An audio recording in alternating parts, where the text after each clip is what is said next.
Hi, I'm Alex Goldman. This is Hyperfixed. On this show, listeners write in with their problems, big and small, and I solve them. Or, at least I try to. And if I don't, at least I have a good reason why I can't. This week, Dillons supermarket cold case.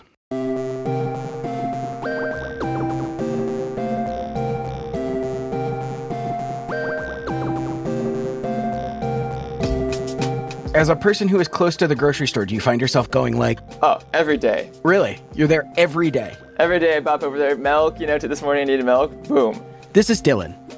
He lives across the street from a Safeway, and as you heard, he goes there every day. What are you often getting at the store? Man, definitely milk and cereal, bagels, all the breakfast food to eat every meal of the day. What kind of cereal do you rock with? Today it was Captain Crunch, but normally it's like Bran Flakes. And because Dylan is making so many visits to Safeway, he's constantly confronted by this thing. This thing that most people probably wouldn't even question. But Dylan says he's been thinking about it for a long time, actually. And he just didn't have anyone to ask about it. Until I came along. So I can't quite remember what I sent you guys, but the gist of it is like, you go to the grocery store, and it's unlike every other place on earth, their fridges don't always have like doors, right? And you would think that from just like an energy perspective, you would put a door in front of your fridge to not lose all your energy you're putting into cooling it. Okay, this is a great point. It's one that I make to my kids every time I catch them leaving the refrigerator door open at home. I'm like, what are you doing? Were you raised in a barn? You're letting all the cold air out. But for some reason, when I'm in a grocery store and I see row after row of open refrigeration units letting all the cold air out, it doesn't even register to me as a problem. Additionally, like the store has like a heating system, right? So it's like cooling the fridge air, but then it's heating the store air, and it seems like a big waste. And waste is not just some casual concern for Dylan. He co-leads a climate group in Portland, and in his free time, he lobbies Congress about environmental issues. So definitely a big concern of mine is just like the climate environment, but I don't always know the specific science behind like why does a store have this refrigeration unit that does not seem very effective?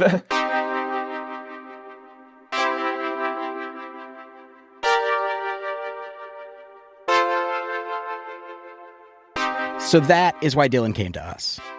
First, to figure out whether this whole open refrigeration system is really as wasteful as it seems. And second, if it is really that wasteful, why do grocery stores continue to be designed this way? Have you taken any steps to figure out why they are designed this way? 0 steps taken. I just reached out to you. I feel like, even though I've never spoken it aloud, it's been in my head. So it's nice to know that someone else is thinking about it. And someone else is thinking about it to a degree that I think about the dumb questions I have.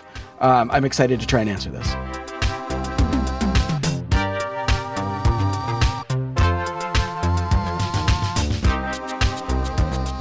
After my call with Dylan, I drove to my local Stop and Shop for some research, which is what I call snacks.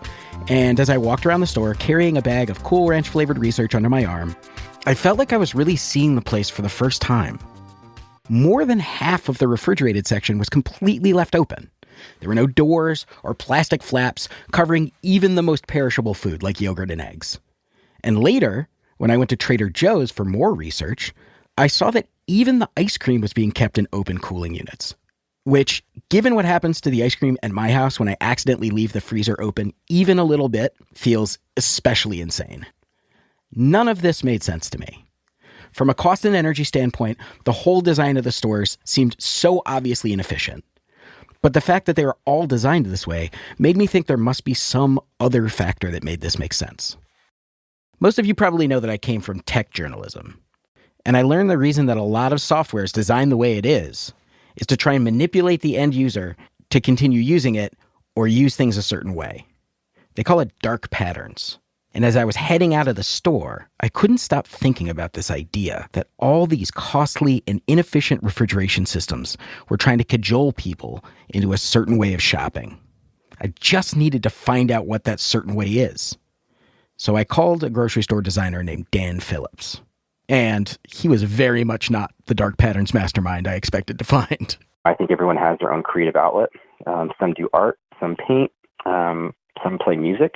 And laying out a store is kind of an art. It's a thought process. Dan's family has been in the grocery store design business since 1972. He's super passionate about the work. And when I told him about my dark patterns theory of open refrigeration systems, he was like, okay, first of all, that's not what they're called. So if you go into a grocery store, you'll go into the produce department, and they'll have that case on the wall that's refrigerated with a bunch of shelves on it. That is called an open-air multi-deck. If you didn't catch that, Dan says these refrigerated shelves are called open-air multi-decks. Open, because they're exposed to the elements, in this case, the cool air of the supermarket environment, and multi-deck because the shelving is tiered to display rows and rows of produce and goods. The second thing he told me was that my whole dark patterns theory was way off, at least in his experience. Dan primarily works with mom and pop shops, not Safeway style supermarkets, but he says that when his clients are trying to decide what goes behind a refrigerator door and what doesn't, their primary consideration is customer experience. There are some products that work and some just don't. It works to put beer behind doors, because you can sit there and you know what beer you're going to get, right? And you can grab it out. Things like dairy and hot dogs also work great behind a door because you don't really need to examine them. Typically, you spot the label you like, open the door, pull it out, and you're done. For the produce and packaged meat, those doors would be a hindrance there. People will want to hold that open with their cart and look at all the different cuts of prime rib that is there. I never considered the idea that you'd have to stand there with the door open. But now I'm thinking about the things that I get out of the freezer, which are chicken nuggets for my daughter, ice cream, all things that I know I am fully aware of what it's going to taste like. There's not going to be any surprises. It's not going to have, brown spots. It's not going to be a thing that I have to examine. Dan says that if you want to see good customer experience design in action, the best place to go is Costco. Going to Costco is one of my favorite experiences of all time because you can really see customer interaction and flow in a Costco store. Just stand at the end of the frozen food aisle and kind of see how fast people are going in and out of that. And then go stand over by the meat department and just stand in the corner and watch how long people stand in the meat department and see how they interact and go through things and pick things up. And you'll see, okay, here's what doors do and here's what open multi-decks do. Here's the products that are working and don't work. And honestly, it just comes down to making sure that you all are having an enjoyable experience so you come back. No sort of trickery. We just want you to come back and shop the independent store and not go down the street. Dan conceded that his work was driven more by the ideals of a good customer experience than raw dollars and cents data. And I conceded that yeah, okay, I enjoy examining my meats and cheeses, and putting them behind a door would be a bit of a pain in the ass. By the time I said goodbye to Dan, the idea of open multi-decks didn't seem quite as crazy anymore. But that was before I found out exactly how much energy these multi-decks are using.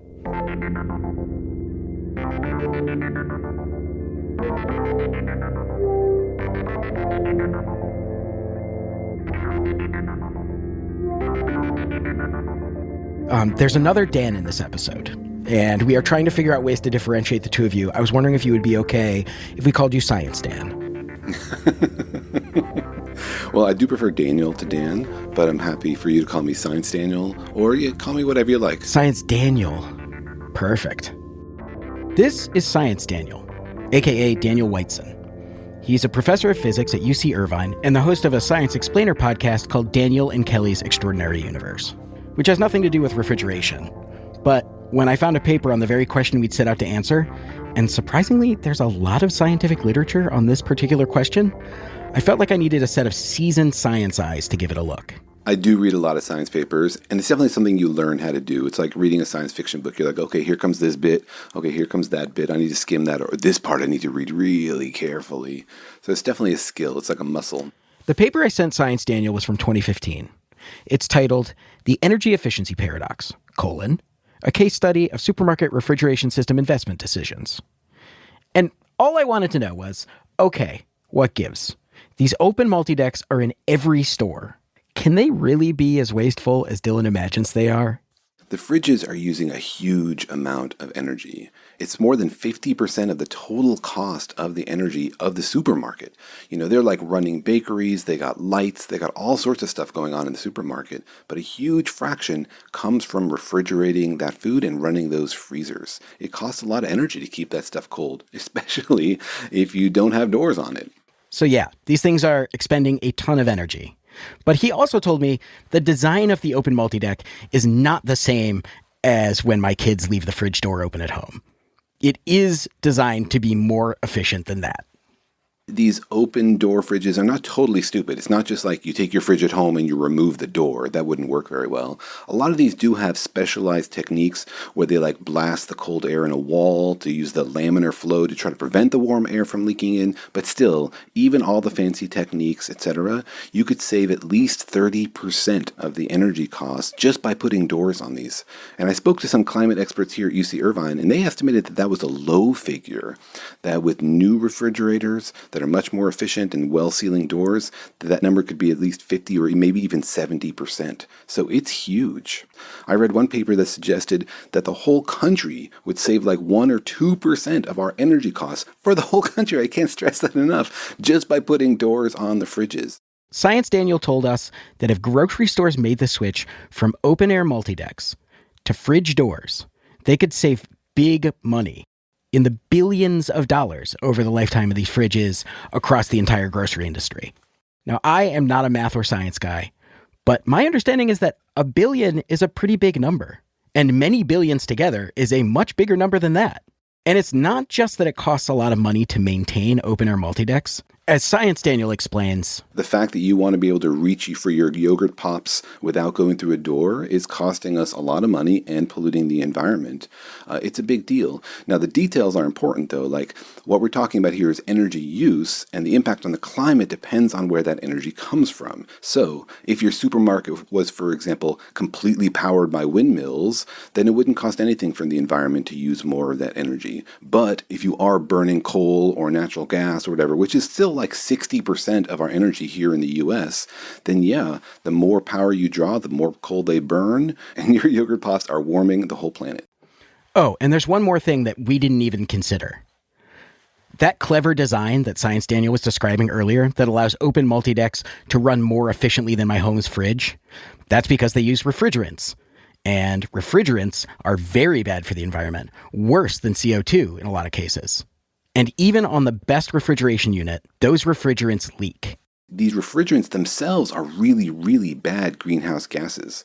CO2 is a bad greenhouse gas, even though it's a tiny fraction of the Earth's atmosphere. But there are other gases like methane or more complex organic molecules that are even worse, that smaller amounts of can heat up the planet much more.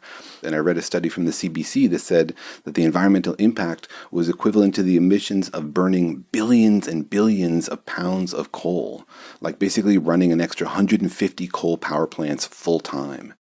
Okay, so it's clear that Dillon was right in more ways than he was even aware of.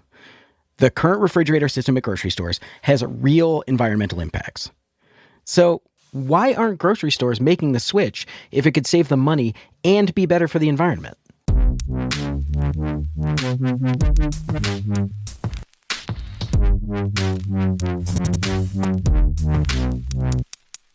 After the break, I take that question directly to the source.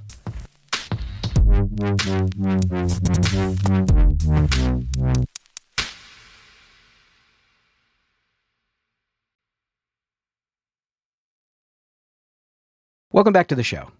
So, before the break, I found out just how wasteful these open multi-deck systems can be, which brought me back to the question we started with. Why do so many grocery stores use them? I had a theory that there had to be some ulterior motive, some dark pattern that would make this make sense.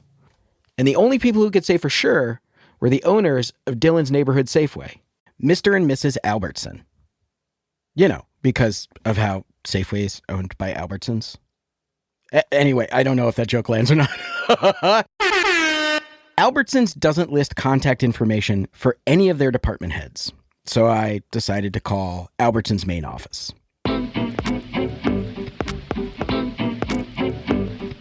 For calling Albertsons Companies in Boise, Idaho. Please choose from the following menu options. For current or prospective suppliers, press 5. Whoa, just hung up on me. Even after I called back, I couldn't get anybody. There's not even a voicemail box. So we tried calling their corporate office. If you are calling about your grocery delivery or pickup, please press 8. They directed me to their head of marketing. Contact with them, but I can certainly ask one of our relevant departments to give you a call back in regards to your issue. But she was on vacation. So we reached out to Kroger, Costco, Whole Foods. Thank you for calling Kroger's Media Relations Department. Please leave a detailed message. By the way, did you know there's only like 5 brands controlling all the major grocery stores in the United States? It's true. Also true is that none of those brands got back to me. Finally, I wrote an email explaining everything I'd learned and sent it to Big Grocery. But as of publication time, I have not heard back. So, while I'd answered one of Dillon's questions, I knew exactly how wasteful these open multi-decks were, I still didn't know why they continued using them, and the supermarkets were not helping.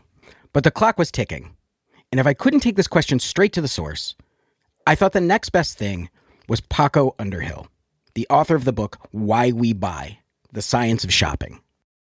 When you're like walking through a store, not as a consultant, but just as a customer, is it like the end of The Matrix when Neo sees all the green text? I'm imagining you being able to like see the code behind every product placement decision in a place like that.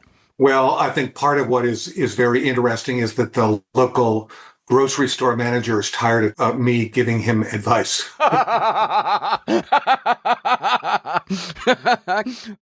Paco runs a consulting firm called Envirocell that counts nearly half of all Fortune 100 companies as its clients.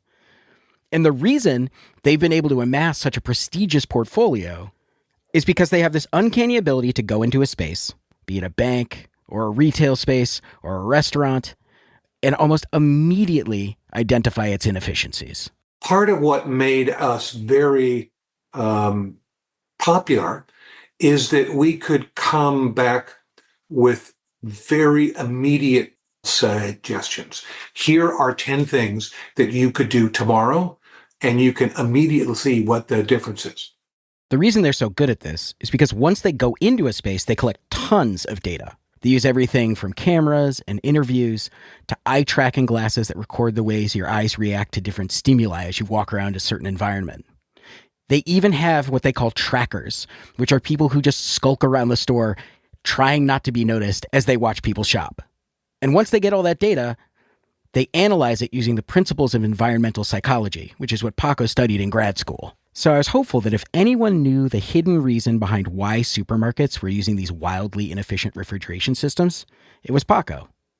And he did. It just wasn't nearly as sexy as I wanted it to be. Well, part of what you need to realize here is that the basic design of a grocery store was done in the 1930s. So, the reason grocery stores are designed this way is not for efficiency and not for return on investment. It's simply because that's the way they've been designed for nearly 100 years, and we are so used to it now, no one has bothered to update it. The physical design of the store and choices where the milk is the farthest fixture away from the front door. All of the chillers tend to be on the periphery because that's where easier to supply power. I mean, there are a bunch of different decisions that were made in the grocery industry in the 1930s, which is 90 years ago, which don't make complete sense today. Including this decision to favor open multi-decks over closed refrigerators, which was made based on the very 1930s idea that supermarket shoppers were primarily homemakers with kids. If you think about somebody who's got a kid with them, is pushing a cart, that they have one hand, and if somebody has to physically open and then physically pick, that's more effort than if they just have to pick. So it's all about ease of use, and that's going to subtly influence the behavior to maybe pick up more stuff. That's correct. It's funny. This may be the only large-scale design choice that I can think of that was made specifically with women in mind, and it was done to get them to spend more money. Paco said from top to bottom, the American supermarket is overdue for a makeover. And if we look at other countries for inspiration, we'll find designs that yield a whole host of different savings, including energy. I can talk about grocery in other parts of the world, where rather than going with a 90-degree angle, they deal with a 45-degree angle. And what that means is that while I'm losing 20% of my shelf space, everything is much more visual from the standpoint of the customer. They see more things and are interacting with more things. Oh, if it's at a 45-degree angle, they can see more of the aisle. That's right, correct. Paco also told me that in some Latin American countries, there are supermarkets that get their shelves restocked via forklift. So rather than sending somebody out to, put things back on the shelf from a cart, they come out with a forklift truck, they pick up the shelf, they take it back to a back room. There's a team that restocks it, and then the forklift truck takes it back out on the floor and puts it back in its place. And the cost savings there in terms of labor is about 20%. Is anybody here in the U.S. doing anything like that? Not yet, but maybe soon. I was so impressed by Paco and the way he connected psychology with business to produce real-world results. I asked him, hey, do you have any advice for a budding podcast tycoon like me? And Paco was like, nope, you're doing great. And then he signed out of our Zoom just as quickly as he'd appeared. And at this point, I thought it was time to catch up with Dillon. So I'm curious how you feel about all this. Definitely not good. It was hard to blame Dillon. Essentially what we'd done was manage to confirm a fear he had while being unable to even talk to the people who could do anything about it. I'm learning very quickly making the show that the act of solving problems can create problems of its own. A month ago, I didn't notice that grocery store fridges didn't have doors on them at all. And now, not only has Dillon found his worst fears are true, I feel complicit in polluting the world 2 to 3 times a week. But, I also like milk and cucumbers and strawberries, so I can't just not use grocery store coolers. I suppose if there's any silver lining at all, at least I helped prove Dillon was right. That this is something to be concerned about. I guess the knowledge, I'm not insane in thinking that, wow, this seems really wasteful. It is. It is really wasteful, it sounds like. And now there's going to be a podcast that many thousands of people will listen to, and they'll be like, that Dillon, he was so right. Vindicated. Now my fiance can't question it. Oh, was she questioning it? No, but I don't think she was like, whatever. There's other things to worry about in this world. I mean, sure there are, but you can go back to, if there's any consolation prize in this world, it is being able to tell your significant other, I was right. This is true. This is always true. If you count Dillon, me, Amor, and Emma, that makes 4 of us regular grocery shoppers that are now keenly aware of this one big way we're destroying the planet. That's not exactly enough to start a groundswell of social change, but if you heard this and you too are feeling like crap about buying hummus or whatever, I'll put the contact info for the 5 big grocery conglomerates in the show notes.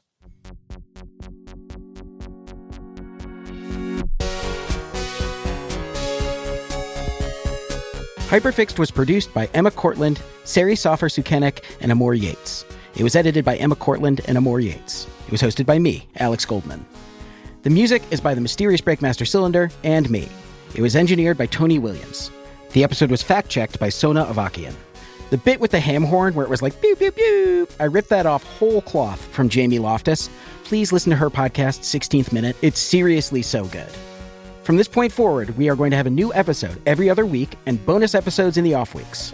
You can get bonus episodes, join our Discord, and much more at hyperfixedpod.com/join. Also, the show can't exist without problems to solve, so head on over to hyperfixedpod.com and submit your problems. Hyperfixed is a proud member of Radiotopia from PRX, a network of independent, creator-owned, listener-supported podcasts. Discover audio with vision at radiotopia.fm. Thanks so much for listening.